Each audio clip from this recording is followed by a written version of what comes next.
श्री कृष्ण और सुखिया मालिन की कहानी। श्री कृष्ण और सुखिया मालिन की कहानी। ये बात उस समय की है जब श्री कृष्ण बालक के रूप में थे। श्री कृष्ण का मनमोहक चेहरा देखने के लिए दूर दूर से लोग दर्शन के लिए आते थे।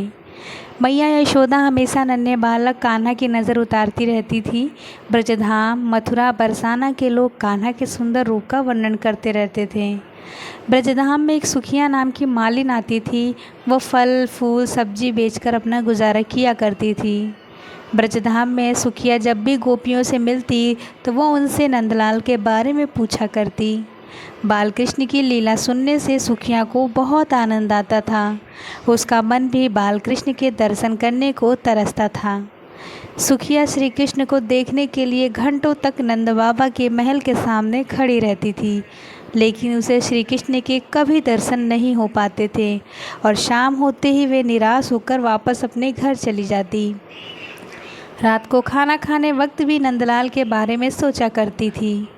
भगवान कृष्ण तो अंतर्यामी हैं, उन्हें तो सब पता चल ही जाता था। जब उन्हें पता चला कि सुखिया उनकी परम भक्त है तो उन्होंने सुखिया को दर्शन देने का निर्णय लिया। अगले दिन सुखिया ने नंदमहल के सामने आवाज़ दी, फल ले लो, फल ले लो।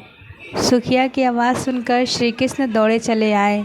नंदलाल को अपने सामने देख सुखिया की खुशी का कोई ठिकाना ना रहा। सुखिया ने नन्हे कृष्ण को बहुत से फल दे दिए।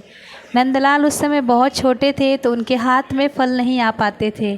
फिर भी श्री कृष्ण को सुखिया का परम प्रेम बेहद ही पसंद आया।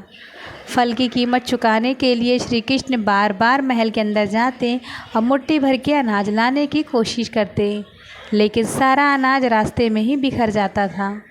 सुखिया को भगवान कृष्ण 2-4 दाने ही दे पाए। सुखिया के मन में इस बात का कोई मलाल न था।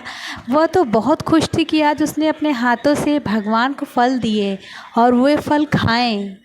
सुखिया मुस्कुराती हुई अपने घर पहुंची। उसकी फल की टोकरी खाली थी क्योंकि वो सारे फल श्री कृष्ण को दे आई थी।